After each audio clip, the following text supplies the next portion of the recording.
Magandang araw po sa ating lahat at welcome back sa ating extension program na pinamagatang Stop Cyberbullying, a JRMSUTC campaign against cyberbullying. This is an extension project of the BSEd Social Studies Department of the College of Education in partnership with the Philippine National Police of Tampilisan, headed by Sir Jonathan Lagang, and in partnership also with the Tampilisan National High School, headed by Sir Orlando Urog, and in partnership also with the Sangguniang Kabataan of Barangay Sanak, Tampilisan, Zamboanga del Norte, headed by Honorable Ray Glenn Regala. This is our project that aims to raise awareness and to conduct campaigns and symposiums or seminars on cyberbullying. Welcome po sa ating last episode of this project. And today's video, we will talk about the 7 steps on how to combat cyberbullying. Sa previous videos natin, we talk about the nature, the causes, the forms of cyberbullying, paano nga ba nangyari yung cyberbullying sa atin. We also talk about the effects of cyberbullying to our lives, to our students. We also tackled about how to prevent cyberbullying, and as well as we discuss about the crimes, ano yung krimen na related sa cyberbullying such as slander, libel, etc. So, in this video, we are going to talk about the 7 steps on how to combat cyberbullying. So, we discussed already the prevention, but today, if you are the victim or if you have experienced this cyberbullying, you can make use of this 7 steps on how to combat cyberbullying. Paano nga ba natin labanan ang cyberbullying sa ating experience? Stay tuned po, dahil marami kang matututunan sa video ito. But before anything else, please don't forget to fill up the attendance sheet na sa comment section po ng video ito. Kasi kailangan po namin mag-profile yung mga participants, yung mga beneficiaries sa ating project. And again, also don't forget to share this video. Mag-comment ka na rin sa comment section, mag-like ka na rin dyan sa ating official Facebook page of the extension unit of the JRMSU Tampilisan Campus. So don't forget to share this video para you're also helping us in our advocacy to stop and eliminate cyberbullying in our community. Again, maraming salamat sa pagsali sa ating programa. Without further ado, let me share to you the 7 steps on how to combat cyberbullying. What are these steps? We have number 1, do not respond to cyberbullying. Number 2, never give personal information or passwords. Number 3, report the abuse or contact law enforcement. Number 4, block the cyberbully. And number 5, we have save all evidences. Number 6, check your privacy controls. Number 7, open up your cyberbullying experiences to your parents, teachers, and counselors. We'll talk about these steps one by one.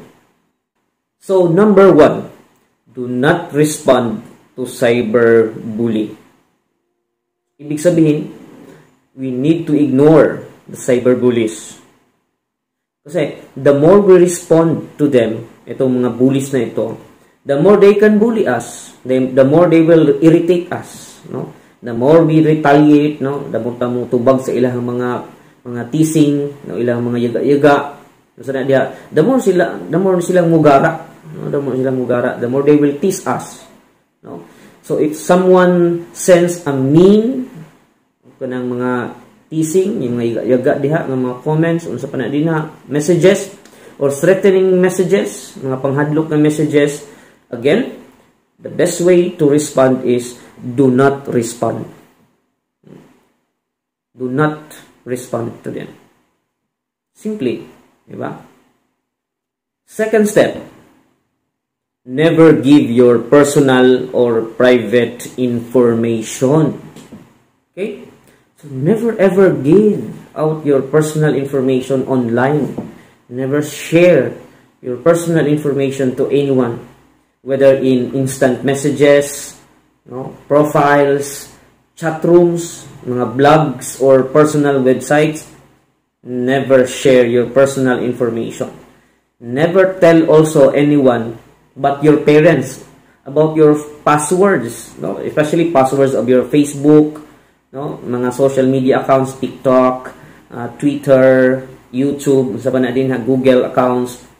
do not and don't you ever share these private informations to them, even with your friends, ha? Even with your lover, kanang mga manag-uyab, no?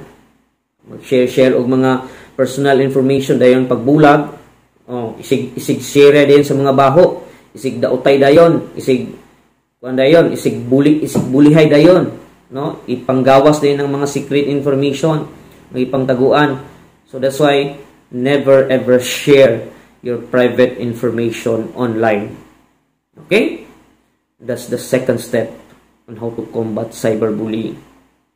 Para ining imong mga private information dili ni magamit sa mga bully para i-blackmail ka. Ba? Especially we were talking about sextortion before, no? Karang na imangayo og mga private photos, no? I mean photos ato mga private parts, no? Isa na sa mga private things nga it should be kept only within us. Nga dili dapat natong gina-share online, di ba? Because these are the possibilities nga posibilitang dali lang nga bully, dali lang nga blackmail. Okay? Third step, report the abuse. So if you have experienced being abused online, being harassed online, being cyberbullied online, report the cyberbullies to authorities. So the first thing that you can do is you can report this abuse to your parents. Inform your parents, no? Or if you are in the school premises, you can report these incidents to your teachers, to your guidance counselor sa inyong eskwelahan. Or you can ask the help of your parents. You can go to the nearest police station, report, no? Contact the law enforcement. Okay? Ano man, especially if the cases are in line with the crimes that I have discussed in the previous video, yung the cases of cyber libel, the cases of slander, the cases of sextortion, no, kanang mga sexting, and any forms of cyber harassment. So kining mga cyberbullies, pwede nimo silang kasuhan ani nga mga kaso. So again, report the abuse. Kung nanay mga abuso din ha, ayaw lang na i-take for granted. You need to report this para ma-stop ning mga cyberbullies sa tuang social media experience. Diba? Number 4, block the cyberbully. So, blocking the cyberbully means that he or she can no longer harass or bully you online. Diba? So, syempre, naka-block na gud siya. The bully can no longer contact or reach you. Di siya pwedeng ka-message sa imuha, ay imo na mag-i-block. The bully can no longer tag you sa iyang mga posts. So, di na kanya pwedeng matag. No? Then, i-block nimo siya sa imong, nga di na siya maka-comment sa imong mga posts, o sa panay imong mga my days. So, ayan. This will help you in preventing the bullies to reach you. You can no longer see the posts also and the comments also of the bully. So, this is one way to avoid cyberbullying. I-block na mga bully din ha. No? Mga toxic ayo sa social media itong mga friends na labi na kanang mga fake friends, no? Kanang mga fake nga mga accounts, ng mga identities diya sa ato ang friends, list of friends nato, di ba? So ipang unfriend na kanang mga peke din ha nga mga friends, mga plastic na to din nga mga friends. No, ipang unfriend na, no? Because they might be the bullies in your life, di ba? Na iban din ha, no, nga na ibang mga friends to din, no, nga maghulat ra nato og magkamali ta, nga bantayan ra ta, no? Ayun, comment dayon og mga negative things dayon. Yan, this might lead to flaming sa panadihang forms of cyberbullying atong ipanghisgutan. So the best thing to do is block the cyberbully. Di ba? The fifth step, or number 5, is take screenshots of the bullying incidents. Ibig sabihin, save all the evidences. Usually kasi, ang mga cyberbullying nangyari sa ating mga social media platforms. So, immediately sa ating mga cellphones, as we open our social media accounts, we can take the screenshots, or mga screen records, o mga video pa na din ha. So, you save all the evidences. Diba? Ano man, magamit din nga mga evidences later on kung magpasakain na og mga kaso. Especially pag kanang ma-relate niyo sa crimes, unsa pa na din ha, libel, slander, no? So, save all the evidences and submit these evidences to your parents or to higher authorities. Labi na kung adto na mo og kanang law enforcement, mag-contact na mo law enforcement. So kana ilahanglan na agyud tay ebidensya kay lisod kayo mo pasaka tag kaso nga wala tay ebidensya. So, again, save all evidences. Number 6. Okay. Check your privacy controls. Checking your privacy settings in your phone and in your Facebook account. This will actually help you prevent from being kanang hacked. Okay, hacking is one of cyberbullying example man. So para dili ma-hack, you can strengthen your security measures. So by adding your secure email address nga ikaw ra jud nakabalo nga dili mo gina-post online, no? Your cellphone number pod kanang ikaw ra pud nakabalo, and you can even go to the security setting of your cell phone nga pwede kang maka two-way factor or double factor authentication of your Google accounts, of your social media accounts, so that ang pwede lang maka-login anang imo mga social media accounts ang imo lang cellphone.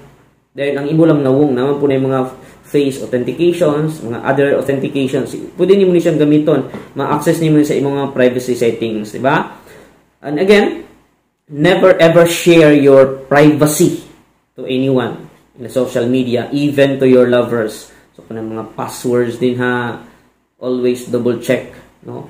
And kini pong phishing kana bitog na yung mga link nga ipang send lang sa ato ang mga link din patakaratag click nya phishing na ito. Kung i-click na to ang link, ma-access nila ang atong mga social media accounts, ma-access nila ang atong mga Facebook accounts. So munay mag-lead to hack. So ayo mo pataka og link, click anang mga link bitaw nga ipang tag kalit na mga post nga ipang tag sa ato or ipang send sa ato anin palag-inon ta pa-clickon tag link, ayaw jud mo ana kay hack na siya nga mga versions, hack na siya nga mga ang tawag ana phishing.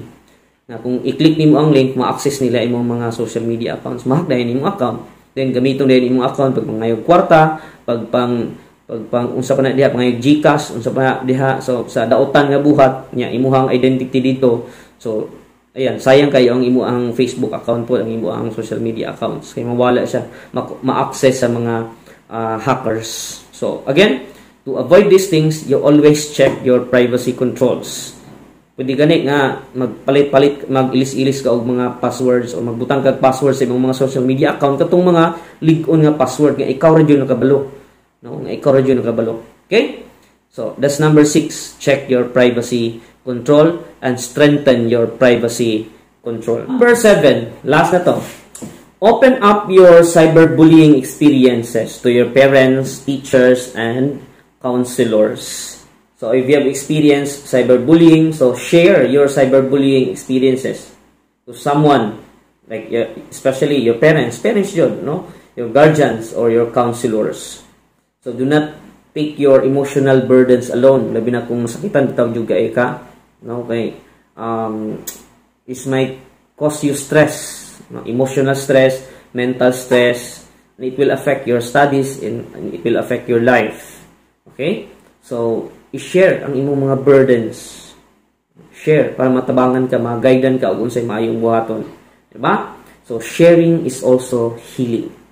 One way of easing the pain is sharing, helping you to remove the burden and the pain of bullying experiences. So you can go to professional guidance counselors. So pwede kang mangayo og tambag sa mga tao, mga professionals like mga psychometricians o sa na kung naka-experience na ka og mga stress due to cyberbullying or bullying experiences. So kung di mo kaya maadto sa mga professionals, you can consult, you can go to your parents, no? Ayan, tabangan ka unsay maayong buhaton.